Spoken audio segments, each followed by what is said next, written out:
All right, welcome to the ninth episode of the Next Man Up podcast. I'm here with Adam and Rich, as always. Sup, Rich, sup, Adam, what's up, guys? Hey, how's it going? sup. We're Happy Tuesday. cruising through. We're nearly at double-digit episodes, so that's kind of exciting. But basically, if you've never seen the podcast before, basically we're just three regular Joes who like talking about sports. We mainly focus on football, basketball, and hockey. We're not big baseball fans, but baseball is kicking off. Maybe if we're running early, which we never are, we could touch on a little bit of baseball. But anyway, we're gonna kick things off today by talking about Julian Edelman's retirement. All right. So Julian Edelman totally retired from the Patriots. I believe it was more of a forced retirement. I don't think he had a lot of takers that wanted to take him on. Plus, I also think he wanted to stay and retire as a Patriot. So they did a very nice tribute for him on Twitter yesterday. Tom Brady also did a very nice call out for Edelman as well. So those are very nice, good things to kind of see. He's definitely a hardworking player. But now the biggest question that kind of pops up with a player like Edelman, who's been in the league for 12 years, is he actually Hall of Fame worthy or not? Adam, what's your take on that? Rich, I don't really think so. And I think he's close, he's fringe, and I don't actually think he's eligible to make the Hall of Fame because he has no Pro Bowls. So you look at his stats and you see 41 touchdowns, almost like what is it, 90,000 or 9,000 yards, stuff like that. 90,000, yeah. He won a Super Bowl MVP. He won 3 Super Bowls with the Patriots, stuff like that. And you look at that and say that's pretty fringe numbers that could be a Hall of Famer. Certainly, probably not a first ballot Hall of Famer, but could get in. But I don't think he's eligible because he has never made a Pro Bowl, actually, which is somewhat surprising. But what do you think about that whole thing about you have to had made a Pro Bowl to be That's a considered a real Hall rule. of Famer? That's not just your opinion. That's a real rule. No, that's actually a rule for the Wow. NFL Hall of Fame. Well, I I think did that's not even know that. kind of dumb, but it also sort of makes sense. No, that makes no sense. I think Julian Edelman should be in the Hall of Fame. But how Definitely many not receivers for- make the Pro Bowl each year? I think there's like what 6 from each So if you're not a conference. top six Yeah. receiver at any point in your career, then yeah, not making the Hall of Fame's not that big a deal. I don't know. I'm ahead. definitely going the opposite direction on this one. I think Julian Edelman is a Hall of Famer. I don't think he's a first ballot Hall of Famer because I look at it this way. When it comes playoff time in those Super Bowl games and stuff, I mean, this guy is making like the catches to either for that touchdown for them to win, moving the chains, keeping that clock moving. I think that is like huge. And also, how are you going to say Julian Edelman isn't a Hall of Famer with having 3 Super Bowl rings and Super Bowl MVP? And then you have Kelvin Johnson, who cut his career short. Julian Edelman, technically looking at the numbers, almost has better numbers than Kelvin Johnson, but Edelman definitely has the hardware to go with it. So that's what kind of doesn't make sense to me. This guy played for like 12 years, can't play anymore because his body finally broke down. And then you have Kelvin Johnson, who pretty much was just like, F you, Detroit. I hate playing for you, so I'm just out. That's Yeah, but kind of you have to remember that Kelvin Johnson, when he was in the league, he was we're gonna- probably the number 1 or 2 best receivers in the game at the time. But as we were just saying, Julian Edelman, I don't know if he was ever considered a top 5 even at his position in any given season. I mean, it's a testament to kind of his longevity. And yeah, he has those rings, but you also have to remember he played for the Patriots with Tom Brady. Would he have really gotten those rings Yeah, if he was the number 1 receiver playing somewhere that's a great else? point you bring up, Adam, and that's actually a nice segue to kind of the point I'm trying to make, looking through the lens of like a casual fan. Adam, you're a big Bulls fan. You obviously probably know Tony Kukoc, 1996 NBA Sixth Man of the Year, 3-time champion playing with Michael Jordan. Not a Hall of Famer. Maybe a Hall of Famer because of his international play, but as far as his NBA career is concerned, not a Hall of Famer to my knowledge.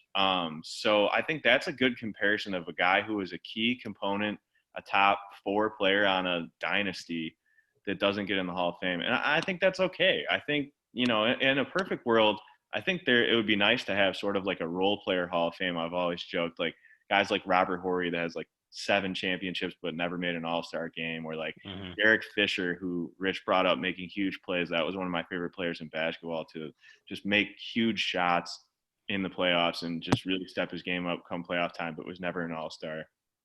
I think there are those types of players in football too, and Julian Edelman would lead that crop of sort of a role player Hall of Fame. But in my opinion, I think he's right on the cusp, and I think he just misses it because, I just don't think if you're not a top 6 player at your position at any point in I think you said 12-year career, right? Yep, something like that. Yeah, 12 Yeah, years. that's just absurd to me that you would make it into the Hall of Fame over other guys, especially since I think the argument other people are making is like, how about a guy like Chad Ochocinco not being in the Hall of Fame, but then putting in a player like Julian Edelman? If Chad Ochocinco spent 1 year playing on the Patriots, he'd probably have a Super Bowl MVP and at least 1 Super Bowl as well. So, like, I don't think you can totally count on the team success. And because he had 1 good game and he came up clutch and did it in the Super Bowl, other than that, the rest of his statistics are not really impressive. You're basically just looking at 1 game where he was just leaps and bounds above everybody else. It happened to be the biggest game of the year, and it's kind of defined his career, but I don't think that's a large enough sample size compared to other guys that maybe haven't been as successful from a team standpoint, but have held it down individually, and statistically their numbers hold up. I would disagree that it's just 1 game that he performed exceptionally well. I think he had games here and there that he played exceptionally, and yeah, like Rich said, he was that clutch player for Tom Brady for quite some time, and that wasn't just in 1 Super Bowl or even 2 Super Bowls. That was in multiple Super Bowls, multiple playoff games that he came up clutch. Sure. That 1 catch against, I think it was Atlanta, was absolutely insane. It probably is still to this day easily a top 5 catch of all time in the NFL. Right. And there are shots in other sports that, are all-time plays, or, making a handful of just huge clutch plays over the course of your career. Like, there are guys who have done that in other sports. I mean, Robert Horry has I think maybe 3 game winners in late playoff rounds, like NBA finals or like conference finals. He's hit like 3 game winners, probably at least 2 that I can think of off the top of my head. So like, there are other and he's got 7 championships, also just sort of a winning player. So, I mean, there are guys you want on your team in sports, and then there are guys that are Hall of Famers. And I think it's important that we differentiate those things, in my opinion, just because you can't just let people in that are a great teammate and that are clutch players, but aren't, an embodiment of what it means to be a Hall of Famer. I just don't think that Julian Edleman is a Hall of Famer, but I mean, I'm also a far more casual football fan, but that's sort of my take from the outside looking in. Sure. Yeah. And yeah, I kind of had some points I agree with there and some points I disagree with. Is again, I think he's shown that he was more than just 1 or 2 games. He showed that he was a consistent, option for Tom Brady, and he stepped up very often. And I think an organization like the Patriots might look at him and say that's a possible player that they would maybe do a jersey retirement for. Even though absolutely retire his jersey, and you don't see it a whole lot in the NFL. So I wouldn't say that's even a guarantee. I think as well, but I think it's definitely a possibility there. But yeah, I would call it, even without the Pro Bowl kind of hiccup on that, I would call that definitely fringe Hall of Fame worthy, and I don't see him getting in. I don't think they're going to waive that no Pro Bowl like clause or anything like that, which some people have been asking them to do in the NFL. Some people have been asking for a player like Ryan Fitzmagic to make it into the Hall of Fame because of what he's been able to do in the NFL, which again I disagree with. Again, because I never saw Fitzpatrick as a top 10 even quarterback in the league. It's testament to his longevity and some of the things that he's been able to do with teams where he wasn't kind of the known guy or the the day one starter or anything. And yeah, I give him props, but again, not a player that I see being Hall of Fame worthy. So Yeah, no I think the doubt. I same thing mean, about Julian Edelman. yeah, they're great role players, and then there are Pro Bowlers / All Stars. And speaking of All Stars, switching gears over here to NBA, Hmm. what's going on with these injuries? Jamal Murray tore his ACL last night, which is absolutely Right. tragic. A young guy who, speaking of a guy who steps his game up in the playoffs, Jamal Murray was absolutely lights out in the playoffs last year. Sure. Absolutely elevated his game, was a big component of the Denver team that ended up upsetting the Clippers and going to their first conference finals in quite some time. So I don't know what does this kind of show about this rushed, season that we have there. A lot of the players expressed concern about not having a long enough offseason. Instead of going with a lockout shortened like 50, maybe even 60 game season, they decided to go with almost a full season. And I believe what I think will end up being under 5 months for the regular season. They're going to play Hmm. 72 games. And guys, I don't know if you see in our rundown sheet the injury report that I posted in there, but I mean, that's just who's currently on the injury report. But the guys who have been hurt for significant points in the year, the list is seemingly endless. Now we've got another guy with a serious injury. What does this say for basketball? Any of you guys have any opinions on this? Yeah. I think basketball players need to work on their health and their conditioning maybe a little better. Mhm. I mean, not that it's a non-contact sport, but it's a sport that you don't typically see a season riddled with injuries. And yeah, they're playing a lot of games right now, but it's not much more than every other night. And I feel like as a professional athlete, you should be able to stay healthy playing, a game every other night. Some of these have been freak injuries. I haven't seen a clip or anything from Jamal Murray's injury, if it was kind of a freak injury or if it's something that It just, was normal basketball play. non-contact. Yeah. What was that? It was just a normal basketball play. He drove to the rim in a little bit of traffic, just kind of hit the deck on Hmm. his knee. They didn't even call a foul on the play. Sure, I thought there was, but I didn't think it was a flagrant or anything malicious. I sure. think it was just a normal basketball Hmm. foul. There was a little contact, and he hit the deck, missed a layup, and I thought he'd go to the free throw line, but then yeah, he was on the ground writhing in pain. Pretty terrible sight to see. Yeah, and But for a yeah, young guy, obviously an ACL yeah. is a very hard injury to come back from and be at, Mhm. 100% moving on in your career. I'm not sure Derrick Rose you'll ever say was at 100% or played at Yeah. 100% after his injury. You see it, sometimes a guy like Adrian Peterson came back and won Comeback Player of the Year and stuff like that.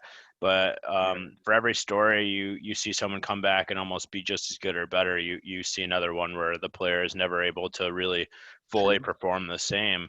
And there's Uh, quite a bit of that in basketball. I mean, right. Kobe Bryant was a lot older when he tore his, but he was having one of the best seasons of his career. Granted, he was, I think, 33 or 34, but he was a shell of himself after that. Just kind of hard to watch, like a really, really rough last couple years Sure. in the NBA after he tore his ACL. It just looked incredibly human out there as a guy who's like one of the 10 Hmm. best players to ever play, in my opinion. So, yeah, I mean, luckily Jamal's young, he'll bounce back. But about another guy, Klay Thompson, I think is had knee injuries, and now he's got a reoccurring injury this year.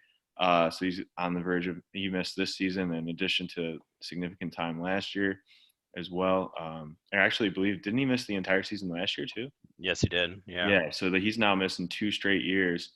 Hmm. And then you got Kevin Durant who got hurt in that same NBA Finals where it seemed like a lot of some of the best players in the league went Sure. down. And Durant had another injury this year, so you start to worry about his health moving forward, even though he's only about maybe 31 or something like that, I would guess. So yeah, I mean it's super concerning to see these injuries. The other guys on the list, LeBron James, I think they're being erring on the side of caution. I don't think his injury is that serious, but when you're 35, every Hmm. injury is serious when you're that good of a player and you got a chance to win Sure. a championship.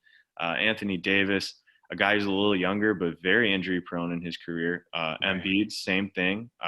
Actually missed a lot of time early in his career with injuries. And Hmm. then you got Giannis now suffering an injury, and Gordon Hayward, who broke his leg uh, back when he was with the Celtics, is now Right. injured and probably out for the rest of the season, I would guess, for the Hornets. Jimmy Butler's missed some time. James Harden got a minor nagging injury, and then now Murray. And then you can also throw Kristaps Porzingis missing a lot of the year as well. Another but is injury-prone now guy. back. So, yeah, and another injury-prone guy. So, I don't know. It's just what Aaron can Gordon. you do about this? Yeah, Aaron Gordon certainly experienced a lot of injuries. Yeah, I don't know. I think that's an interesting thing to just kind of note and for the NBA to monitor.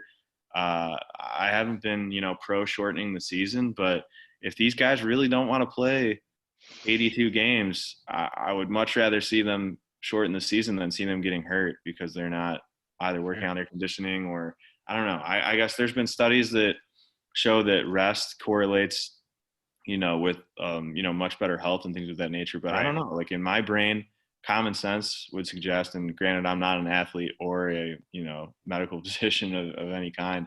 But you would think that, the less you're playing, the less conditioned you become. And when you're out of shape, you're more likely to get injured. So if guys are taking games off all the time, they're going from playing at these extreme levels to then toning it down to a rest day where they probably just play video games and do nothing for, a couple days. And then they go back to these incredibly high level playing. And I don't know if throttling that back and forth is maybe good for the body, but I don't know. We're getting pretty far into it. But it does seem like there has been a lot of big names injured this year, but I would have to look at it and say, is there more injuries total this year? Is there more injuries per game this year compared to last year or the years before? Or has it been just more big names and more superstar players missing time this year? And then you also have to look at it because it's a shortened season. Are they being more cautious with some of these injuries? So they're missing more time as opposed to maybe in past seasons where even if they did get injured or something, maybe they would have, only missed 1 or 2 games. And this year they're missing 4 or 5 or 6 or 7 or more games like that, I think that's definitely true, especially since, these teams don't have ticket sales to fall back on. So, they really need these guys playing in the playoffs when viewership's going to be at its highest. So they can't afford for these guys to not be there. But by the same token, I mean, that extra rest time is games that even hardcore fans like you and I probably aren't watching because, when you got Nets, Lakers, and, 2/3 of the star trios for both teams are not really in the game. It's sort of hard to watch those games.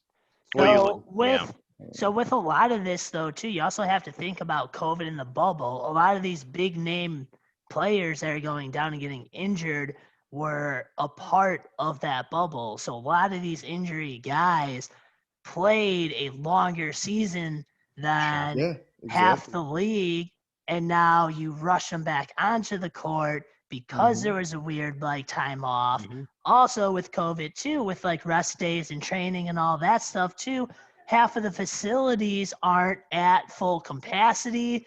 They have to go different routes and different ways to probably get different treatments and things like that because everything's not back to normal and stuff as well. So, I mean, I want to say COVID definitely has an issue with this as well with these injuries because you don't have your normal facilities, your normal times, and just all of that as an athlete too because your body also learns off of what you give it and what you do to your body all the time consistently as well.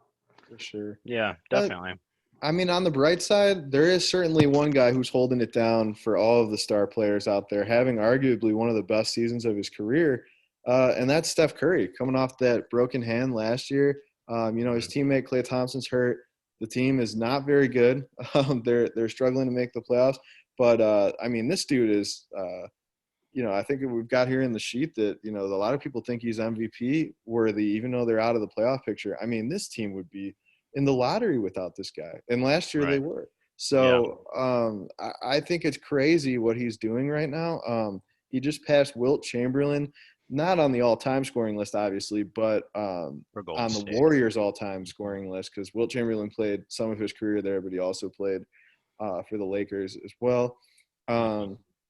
So, that's an incredible feat. He scored 50 points for, I think, the 3rd time already this season. The only guys that have done that since Wilt Chamberlain are Michael Jordan, Kobe Bryant, and James Harden. So that's pretty good company for scoring the ball. What do you guys think? Is that totally absurd to think someone's an MVP candidate on a team that's not even in the playoffs. I mean, it depends how you just define valuable. But to me personally, I think that's a bit of a stretch. But what do you guys think?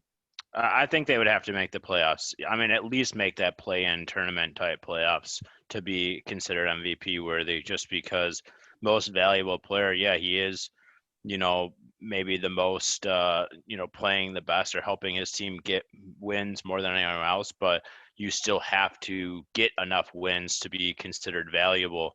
And I think getting enough wins to me is at the minimum making the playoffs. So I think if they find their way in there and maybe even beat some teams in the playoffs or at least play some teams tough, I think it's reasonable to at least put his name in the conversation because of how well he's playing. Definitely playing better than I kind of assumed he was going to be able to play this year. I kind of looked at that roster and said, yeah, they got Steph Curry, but who else? And I figured, yeah, all teams will have to do is lock him down and you're going to beat the Warriors. And it seems like either teams haven't figured that out yet, or they're really doing their best to try to lock him down and just have not found a way to do it. So I think what's so incredible about Steph Curry's game is that even now in his 30s, he still moves without the ball better than arguably anyone I've ever seen. Like, in addition to his shooting, obviously he's the best shooter of all time, but he's easily one of the top 3 like off-ball offensive players I've ever seen. Mm-hmm. Like, for instance, there was a play yesterday where they trapped him, right? He got rid of the ball and then made a cut, faked a cut, and then ran back to the three-point line, got the ball back, and both players got confused who to go back to when he passed the ball. So they both left him, and then he was wide open for 3. And even by the time they recovered, I think he pump faked and he did the little sidestep thing and he canned a 3. So it's just, the dude, I think everybody loves to, watch the highlights of him, crossing people over and making threes from 40 feet away.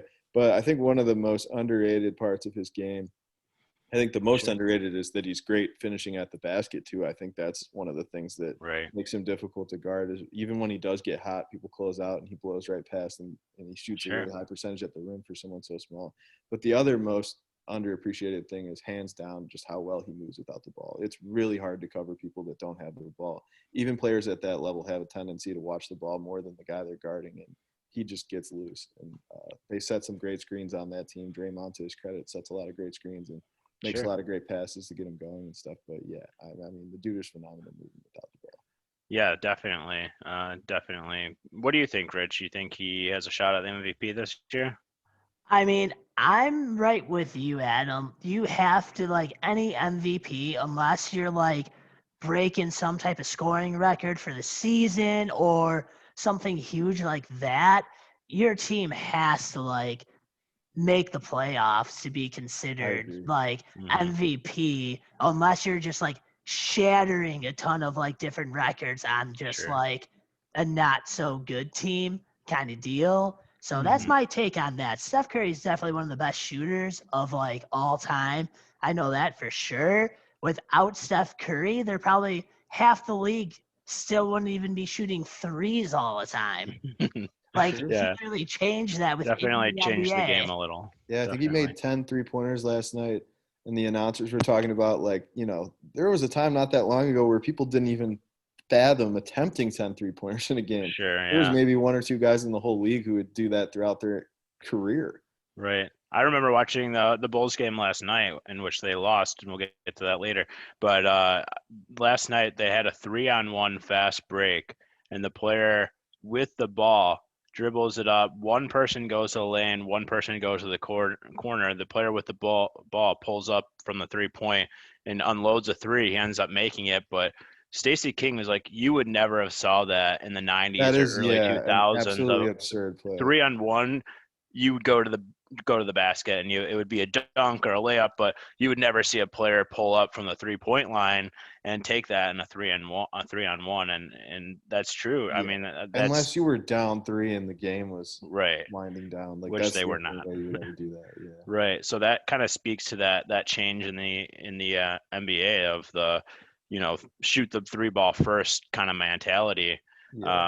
But speaking about MVP, do you think Jamal Murray's injury hurts the Joker's chance at a possible MVP? I know in some people's eyes, he's one of the front runners to win the MVP this year.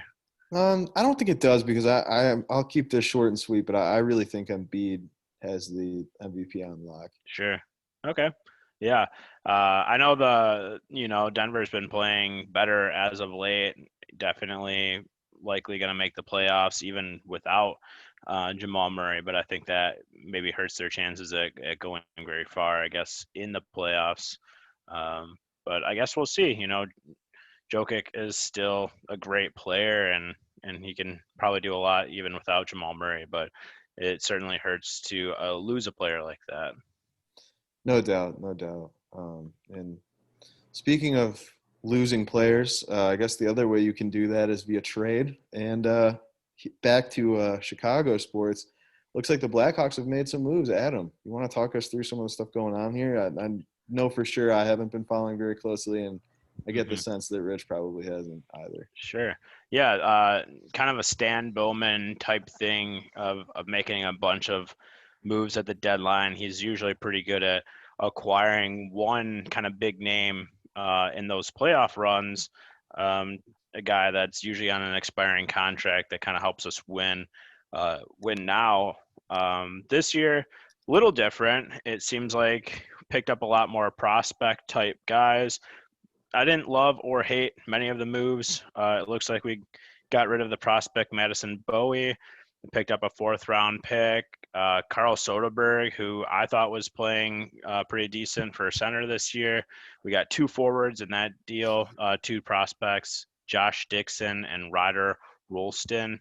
Both have not played in the NHL to date.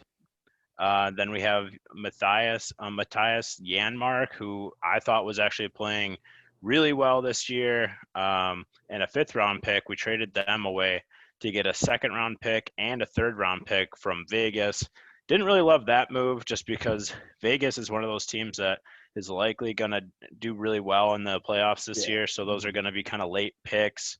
Getting rid of Matthew Highmore, but picking up Adam Gaudette, that was kind of just a forward swap move. Highmore hasn't really been in the lineup a whole lot for us this year, so wasn't surprising. Gaudette is a player, though, that is still pretty young, but has a pretty terrible plus-minus rating for his young career, which is not what I like to see for a player that we acquire. He's a minus 26 for his career.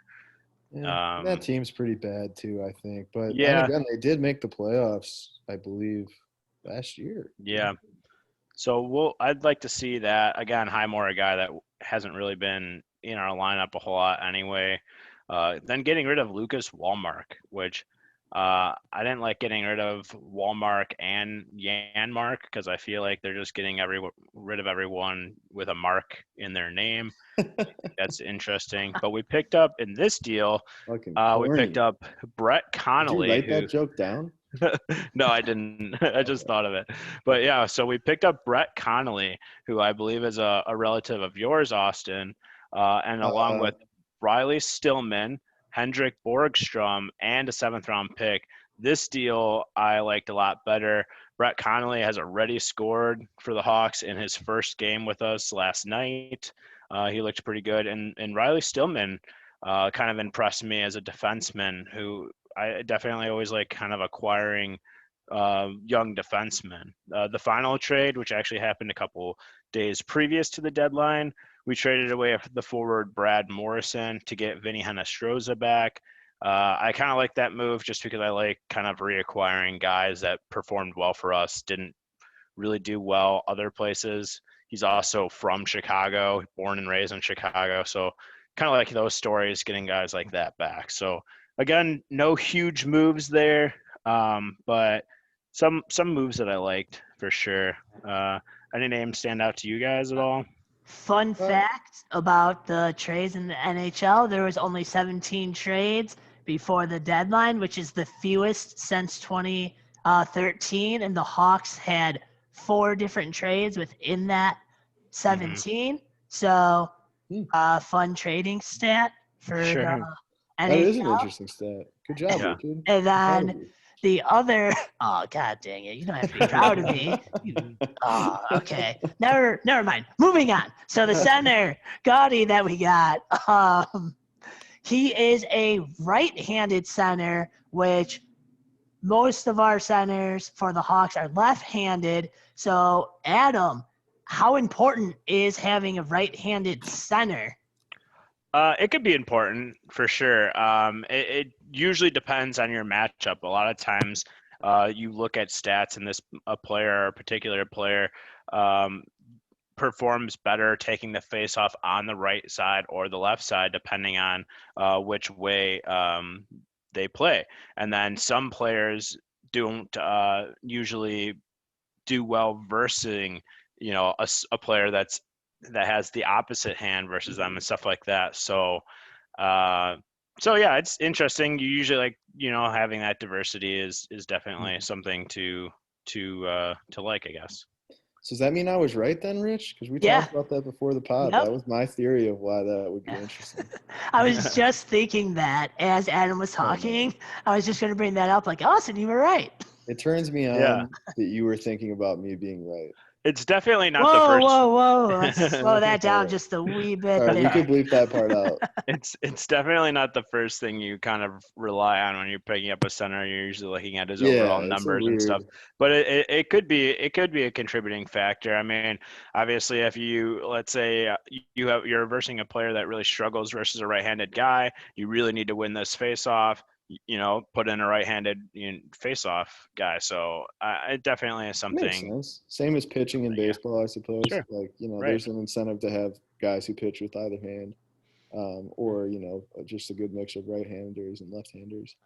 Yeah. On the batters you're facing and stuff. So makes sense. But yeah, I mean, none of those trades really jump out to me, though, I guess, in short. Yeah, it definitely seemed like, and I think this has a lot to do with the COVID situation, as well as the fact that the teams are only playing a certain amount of teams this year. They're not really crossing divisional lines per se this year with who they're playing. But it did stand out to me that there was very few trades.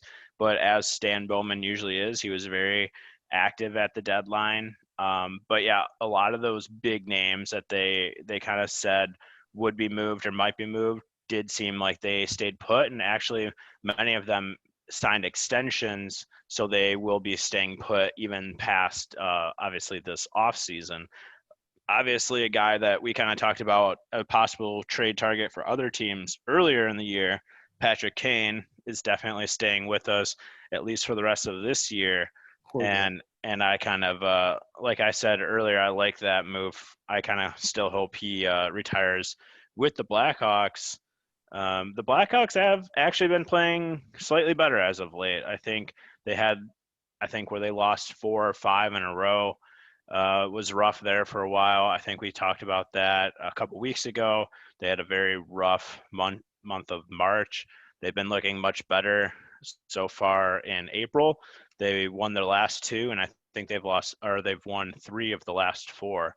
So definitely look like they could be making the playoffs if they continue to improve, get players back healthy, and maybe some of these guys that we made moves for will come in and make an immediate impact. That's something I definitely like to see.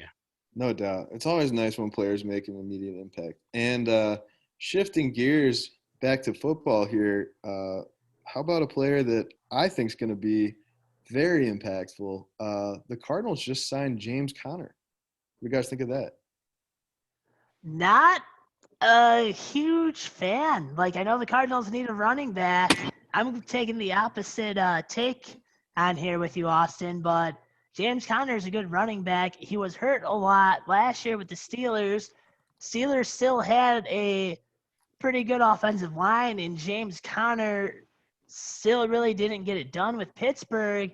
And Arizona's offensive line is not as good as the Steelers. So that's just kind of interesting to me. If you have a running back underperforming with a pretty solid offensive line, now you expect him to play better with a not as good offensive line. So They did need running back depth, which they got with James Conner. Yeah, I'll Still say a good that. player.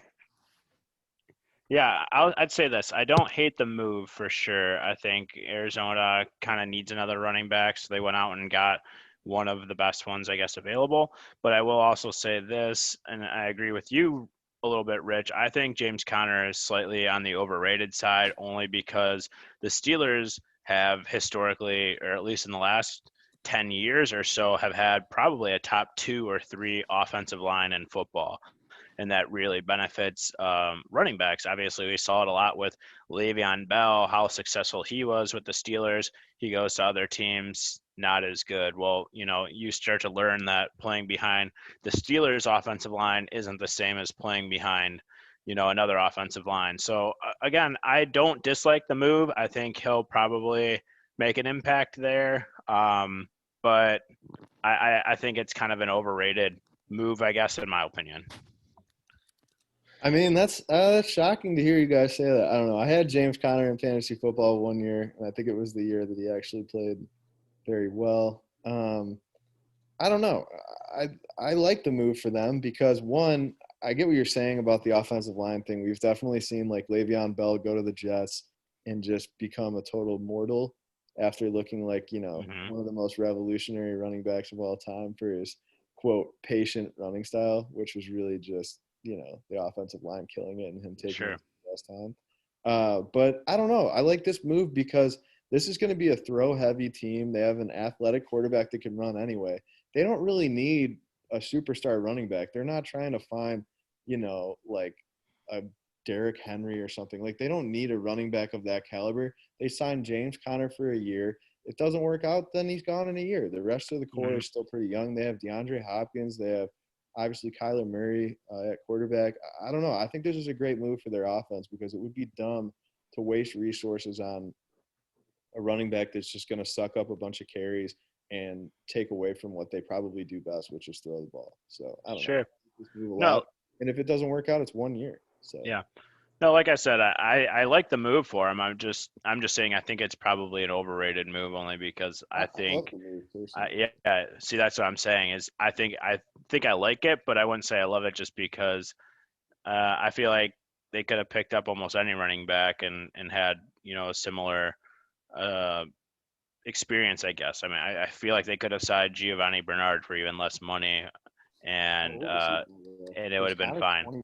That's the other nice thing. Yeah, that's true too. I mean, he's still young, but I think already 29, which that's when they put you down as a running back. I hear. No, I'm just kidding. Sure. Well, I mean, you're not wrong there. But it's true, right? Not a lot of running backs are super successful after their early 30s, right? Yeah, no, definitely.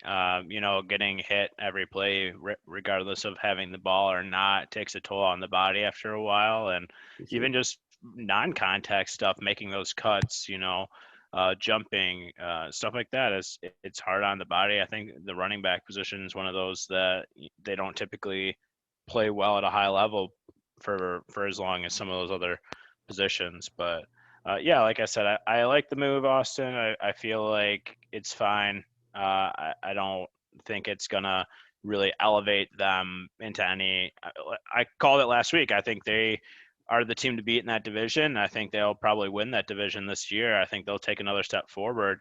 But I don't think this move makes me think that more or less in any way.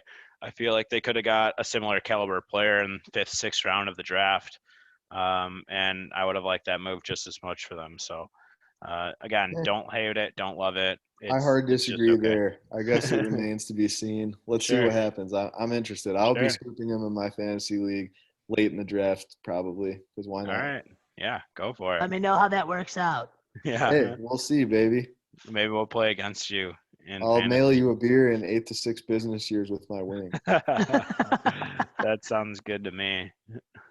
Speaking of the off season, let's go with some Bears trade rumors over here. We got a good rumor of Anthony Miller being on the block right now, and a realistic trade, I believe, is with the Ravens. Send Anthony Miller a 4th-round pick for the Ravens offensive tackle, Orlando Brown Jr.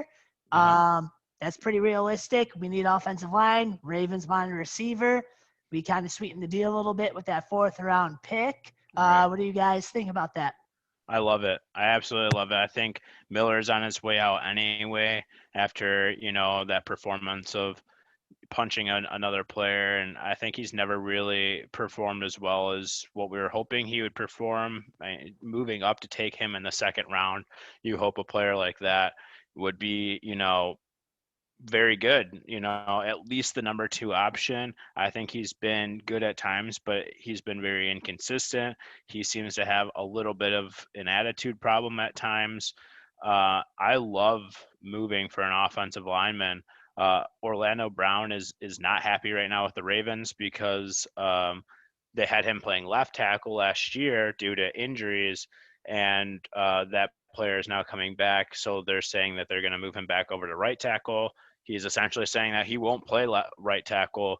Those players make a little bit less money, typically viewed as a little bit kind of under-skilled versus a left tackle type position. He really thinks he's good enough to play left tackle, and I think he is as well. So I would love going for our Orlando Brown, really, boost our offensive line. That's the position I think we need the most help at this year.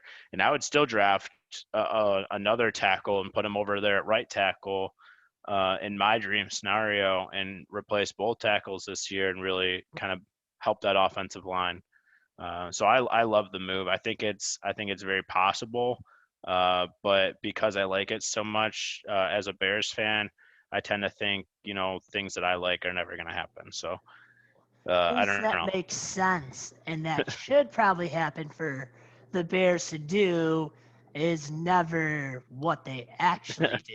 Yeah, Right. you lost So, me at reasonable trade because yeah. we talked Yeah. about a bunch of other reasonable moves earlier, in the pod, and we're not Andy gonna talk about those. Dalton. And Yeah. we ended up with Andy Dalton. So yeah, I don't know, but again, a very practical move because now that we have a terrible old geezer quarterback at the helm, having an offensive line is obviously of the utmost importance, especially on Right. a team that's super inconsistent and weird, and we'll probably be throwing touchdowns to our linemen and shit because Nagy's a psychopath, in my opinion.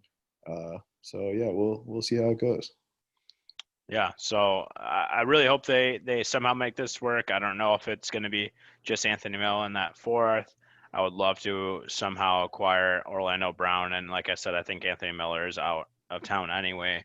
I really hope we don't cut him. I hope we can at least turn him around and get something for him. So it kind of is an ideal situation for both teams. But as we kind of touched on week after week, what makes sense and what we want to happen doesn't seem like it's ever what actually occurs. So with that, I guess we will talk about kind of a dream scenario for some people for the Bulls and acquiring Vucevic. So let's move on to talking about kind of how he is melding with the Bulls so far in the couple weeks that he's been there. What do you guys think about that? Oh, I want to jump in and take this because you guys rained on my James Conner parade, and I just want to rain on people's parade who thought that the Vucevic thing was going to work super, super well. I was really happy with that trade. Don't get me wrong, because at least we did something, and the team couldn't just continue to be Zach LaVine trying to score 30 every night. Sure. But this doesn't address – I knew this might be an issue. This doesn't address the biggest problem, which is that this team doesn't defend. We don't have an anchor on defense. The modern NBA is kind of, very touchy. You can't hand check and stuff on the perimeter. Perimeter defense is not nearly as important as interior defense. And a guy like Vucevic is not known for his defense. He's known for his offense. He's definitely Right. more of an all-star based on his offensive abilities. And he's fitting in well in offense. I feel like he's scoring the ball pretty well. He's rebounding at a decent level. He's passing the ball. The ball's moving well. But he's not a dude that can anchor your defense the way – a guy that we need. He's sort of like a center in sort of the Rudy Gobert type of a mold, I think, is more of what we needed. Guys like Atlanta adding Clint Capella and now going from not being a playoff team to the 4th seed in the East currently. I think those are the types of moves that we should have maybe looked at instead. I think this is a move that's more symbolic of a changing of the guard in Chicago and, being able to say we have 2 all-stars on the team for the first time in a while. is a nice thing to hear. But I never really had high hopes for this trade. And granted, it's a midseason trade. They rarely ever work out instantly. But doing this on the fly might – I don't think we were going to make the playoffs anyway, really. So, but, I mean, it might force us to fall even further in the standings. But maybe that's a good thing. I'm not really sure, if this is going to be good long term or not. I think he's melding with the Bulls well on offense, but I still think – what we maybe need to pair him with is like a defensive D&3 type of power forward who can do a little bit of everything on the defensive end, guard multiple positions, but also make 3-point shots at a high enough level to be somewhat useful on offense. So guys like Robert Covington come to mind, and I would hope that we'd be able to add somebody like that maybe. But I don't know that this trade quite works.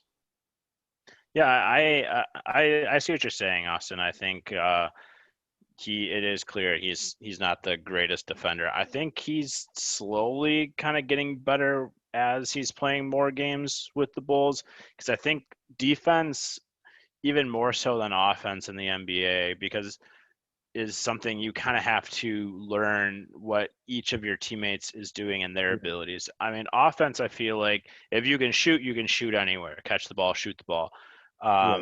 But with defense, you really have to know, where's this guy going to be? What are we switching on? Is this guy, a good on-ball defender? Or is he kind of a rotational guy? Stuff like that. Yeah, and every team defends differently. I think he is starting to learn kind of how the Bulls play defense, and he's learning that the Bulls don't play defense. And so he fits right in. But I do think I've seen flashes of him getting better at kind of covering. I think he's averaging now about a block per game. He's averaging 25 and 10 as far as kind of offensively going. So he's definitely, making an impact. I don't think you were arguing that he wasn't. So I still like the trade. I think long term, when he's gelling with the team more, I think that'll be even better. But I think the most underrated kind of move we made was acquiring Daniel Tice. I think he is that defense guy that you kind of were talking about. He's bringing the energy on defense. He's blocking shots. He's out muscling people. He's getting rebounds. He is that defensive player that we need, and we're lining him up as center. We're lining him up, in the power forward spot, and he's playing alongside Vucevic. So I think, go ahead. Oh, no, I'm sorry. I was just going to say, and it's funny you mentioned that, because I think that's one of the reasons that Boston got rid of Tice, is that Tice is a center. He deserves to be playing center. He's a little undersized. I think people look at him and go, oh, he can shoot threes a little bit, and he's a little undersized. He should be playing power forward. Sure. Not at all. This guy's capable of, like you said, blocking shots. He's got pretty good feet. He's strong. He's not going to get bullied down low. He's a little bit short, sure, but he's a true center in the modern NBA. That's the type of center that we're looking for. But again, I think he's falling into the same issue that he had in Boston, and I feel bad for him, which is he's going to be playing some minutes at power forward.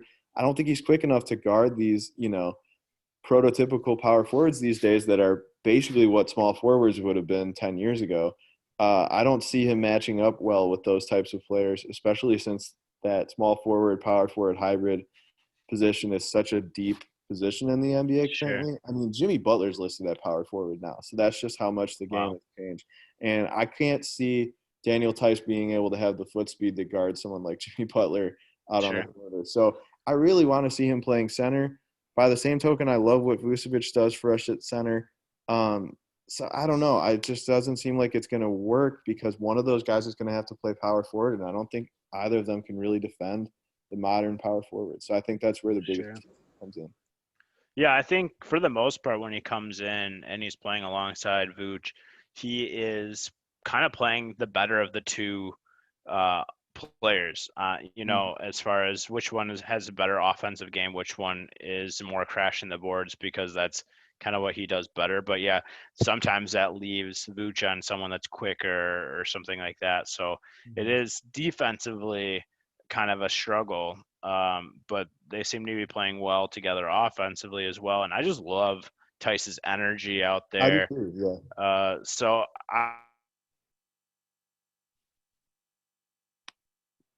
I don't know. It's going to be a little bit more of a learning experience, and I think the Bulls, as of late, have seen a decline in some other guys' play versus kind of how they were before Vooch came. So I don't know if that has anything to do with him being there now, or if many players are just in a slump, or if it's kind of like a combination thing where they're in a slump because they're getting less minutes because of the players that we acquired. Guys that come to mind are definitely Kobe White, Lowry Markkanen, even Satoramsky, and Young even. So another player that was kind of playing that power forward center hybrid role Right. of and he's very small for a center, but it seemed like he played better at center. He brought the energy. He's a great passer, but he's struggled a little bit since Vooch has been in the starting lineup. So again, I don't know if that has a direct relationship to it, or if they're just kind of in a slump. But those are players that we still need to give us good minutes, score, and stuff like that. So I'd like to see kind of some of those other players step up a little bit. Yeah, I just think we have a weird problem as a team where I think most teams are very guard heavy.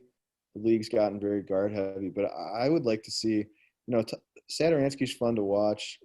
Archie Diacono, I believe, still on the team. But these are type of guys that are in our guard rotation that wouldn't crack a lot of other guard rotations in the Sure. league. You got Kobe White trying to play the point guard, but really more of a shooting guard. I think what this team really needs is to give up some of this newfound front court depth that we have maybe next season by maybe moving Thaddeus Young, Lauri Markkanen, or one of the two guys we just picked up even if they don't end up working out. And I think one of those pieces could be moved for some guard depth, specifically point guard depth, which is, I think, what we're really missing. Kobe White's made some serious strides, and he's still young, and I think he's a guy that we can ride with as a starter. But I would love to see maybe seeing what we could get for Lauri Markkanen and trying to get some more point guard depth or maybe even packaging a couple of our bigs to see if we could get, a significantly good point guard. It seemed to really hurt Kobe's confidence coming off the bench now with Satoramsky being in the starting lineup. Yeah. I'm not really sure if I like that because it's not like Sato is that score heavy guy, and honestly, like, he's streaky as far as passing. He makes some really good passes. He throws the ball away a little bit. So I mean, I see kind of the reasonings of starting Satoramsky was to try to get that pass first point guard. But yeah, I think taking Kobe out of the lineup has kind of hurt his confidence. And I think what it also does too is I like when Kobe White's in the game because I feel like there's kind of equal ownership over bringing the ball up because neither of Zach or Kobe are really pass first players. But I think that is in some ways better because they share sort of the playmaking duties. And to his credit, I think one of the things Vucevic does much better than a lot of other bigs, and I think what makes him an all-star in addition to his great scoring and rebounding, is that he's a good passer. So, you really only need someone to walk the ball up, dump it into the post, into the high post, and then we can play a lot like Denver and just have some explosive scorers and shooters making some nice backdoor cuts and doing those types of things to get motion and ball movement in the offense. So I would like to see that a bit more. I don't know that the Satoransky move makes any sense, but yes, I don't know. It's exciting. We've definitely got pieces and stuff, and I'm happy. I'm much happier than not making a move at all.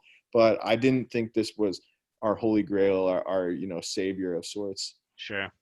Yeah, I definitely feel like in general the team has been playing well for about 3 quarters, whether it's the first 3 quarters or the last 3 quarters. But it's like that one quarter seems to be screwing us in every game. It's like they can't, if they get out to a hot start, they can't finish, or we start really poorly and then can't come back, or even sometimes we get off to a hot start, second period or second quarter we completely suck, fall behind by a lot, and then try to come back, and it's just not happening. So that'll come with practice. That's Billy Donovan, I assume, would take fault for that, even though any coach would struggle to find a rotation with so many new players in the lineup now. So that'll come with practice and figuring out the rotation. But losing leads and struggling for stretches as opposed to an entire game is a better problem to have, I guess, overall. So all in all, I think things are looking up, and I think we have assets to start to build the type of team that we need to build. And maybe we might have to make a few more moves in the offseason, but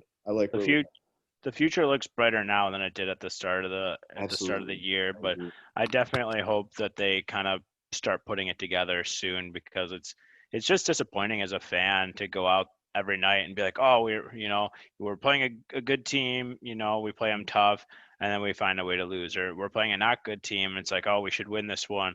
We go up big, and then we find a way to lose. And it's like, this isn't even a good team. Should really kind of put this team away, and they're just finding a way to lose. And it's almost like worse as a fan to be that close time and time again and not come away with wins than to just get blown out and know that your team's like not going to be good this year. So it's a little disappointing. The fortunate thing that I keep forgetting is there is a play-in tournament, and I think this team would be dangerous in a play-in situation. Sure. Someone like Zach LaVine has shown that he's becoming kind of a clutch player, and he's definitely if he can get healthy again. Didn't he have, I think, 29 or actually no, he had 39 in the first half a couple games ago.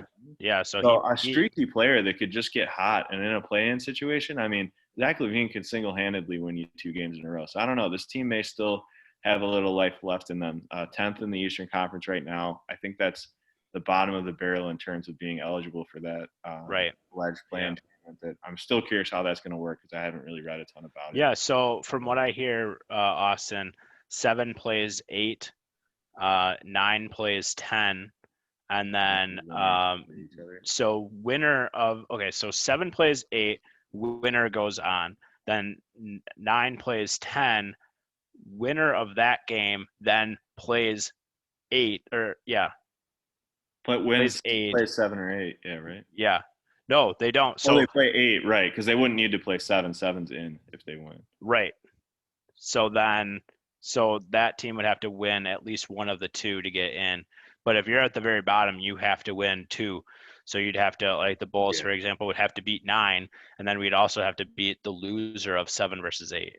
Yeah, for sure. So yeah, I think I'm very hopeful that they can still be in that play-in tournament type thing, and hopefully we win a game or at least make the actual playoffs, not just the play-in portion of it. That would be kind of a hope for me at this point. But that's what I'm saying is I'm just really hoping that they put more of it together. Yeah, no doubt. And maybe that's a better intermediary step than going to the playoffs, facing Brooklyn or Philadelphia in the first round and getting the shit kicked out of us. Maybe it would almost be better to win a game or 2 in a play-in scenario to give this team some confidence and give them some practice playing under pressure, but not the total demoralization that it would mean to face one of those 2 teams that would likely roll them. Sure. Yeah, I would like that. I mean, and then as a Bulls fan, we haven't been in the playoffs in quite some time. It'd just be nice to see them doing something. And I'm living over in the West Loop currently. It would be fun to go to some bars and watch some Bulls playoff games. That would be really great. So very much looking forward to that. And again, I don't think that's something that's unreasonable to kind of hope for as a fan. Is just I think they have a lot of talent on that team, and it's a lot of young talent. It's just now just putting it together and tightening up on defense for sure. And then I feel like they could, maybe not be a top 5 team in the NBA, but definitely a perennial kind of playoff team. So that would be definitely better to watch than the last few years where they kind of weren't even sniffing the playoffs. So absolutely reasonable, hopeful, yeah.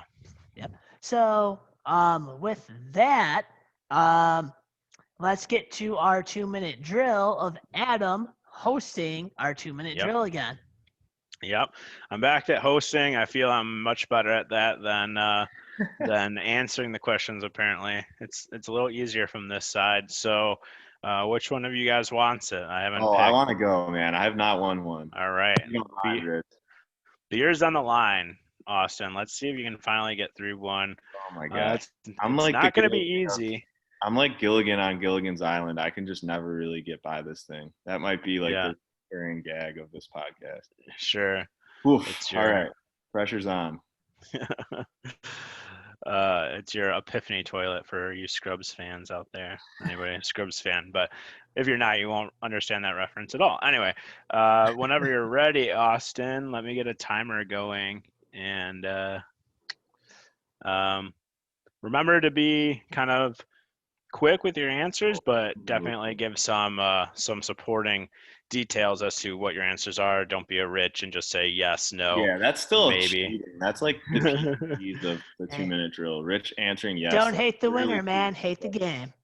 Yeah, I do hate this. But But anyway, let's rock. I'm ready. all right, here we go. 3, 2, 1, go. All right, who is the most important player on the Bears offense this year? I think Andy Dalton is. I mean, we've talked garbage about how much we hate our quarterback in Chicago and how we traded up, how we could have had Mahomes. He's coming in. I know the expectations aren't super high. He's not young anymore, but this guy needs to come in and be a serviceable quarterback. There's a lot of pressure on him. All right, cool. Who is the most important player on the defense for the Bears this year?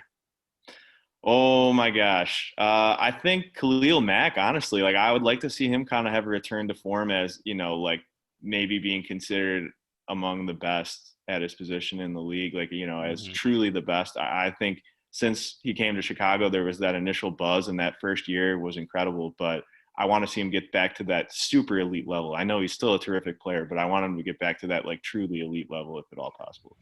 Sure.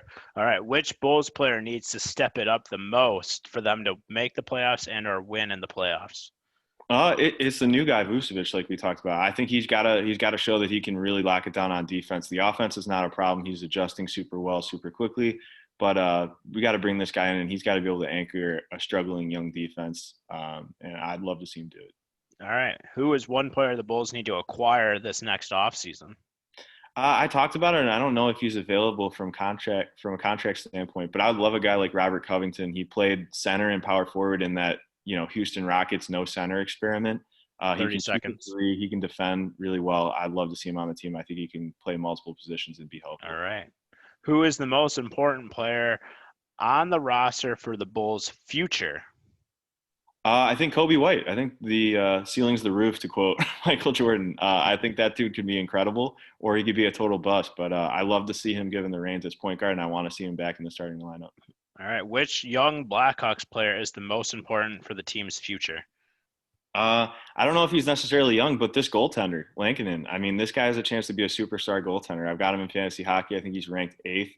I'd love to see this guy come through for us. Did I technically make it?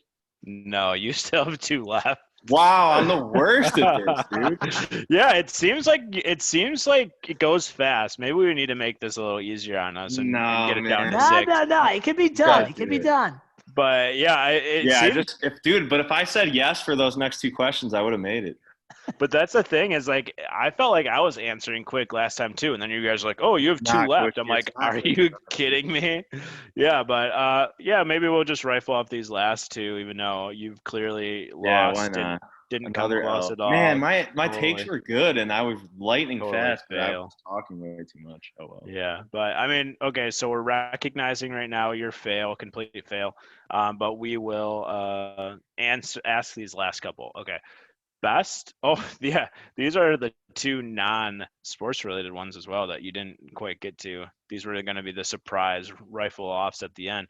Best or most underrated movie of all time? Most underrated movie of all time? Yeah. I've got 2 in mind, but I think the most underrated movie is a movie called The Commitments. It's about a bunch of kids in Ireland who form like a soul band, and they do a lot of like Motown and like soul covers and stuff. And it's just about their like shenanigans playing in a band. One of the most underrated music movies, and one of my favorite movies ever. Sure. You want to say the other one, or are you moving on? It's a Bill Murray movie called Meatballs. Not one of his most popular, but it's like just a summer camp, like feel good movie. Such a good movie. Not mentioned in the same, to the same effect as like, Ghostbusters or Stripes or Caddyshack or something. But I think that movie is incredible too. Or The Man Who Knew Too Little.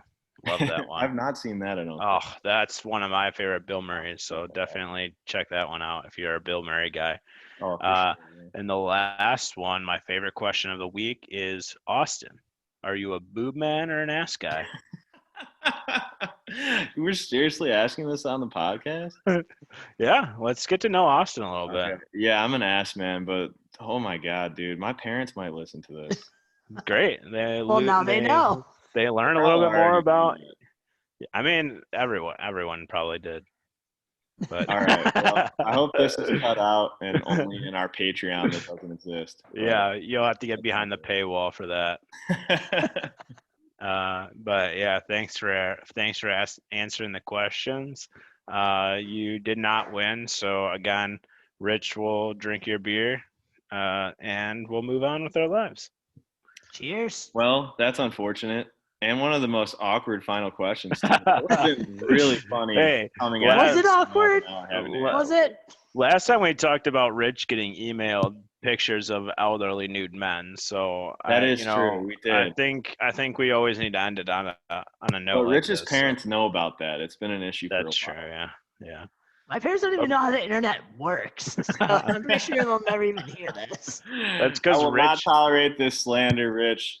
Rich is already pushing 75, so his parents are like, Abraham Lincoln's age and stuff like that. Rich so. is 75. Is that what you said? Yeah, he's Totally almost. false. Not quite. Not even close. Okay, in 5 or 6 years though. Still false. Not even close. All right, we're spiraling quickly out Okay. of control. That's so, true. Anybody have anything more they want to add? Nope. Let's Nah, wrap not it really. up. I do. I do. I disagree with your Mac pick. I think he needs to step up, but I think it's Akeem Hicks. I think Akeem Hicks is the life force of that defense, and I think we see that all the time when he gets hurt or he's not playing or he's not in it. The defense doesn't perform. That's a real fan so- pick. I just picked Khalil Mack because he was the first name that popped in my head on the defense. Yeah, but anyway, on that note, we will wrap it up for the week. Hope everyone has a great rest of the week. All For right. sure, man. Yeah, Peace. it's a pleasure as always. Adam, Rich, thanks for your time. Good seeing All right. you guys, and we'll be back for episode 10. Maybe we'll do All something right. special. Yeah, we will have to definitely. All Have right. a good one. Peace out, fellas.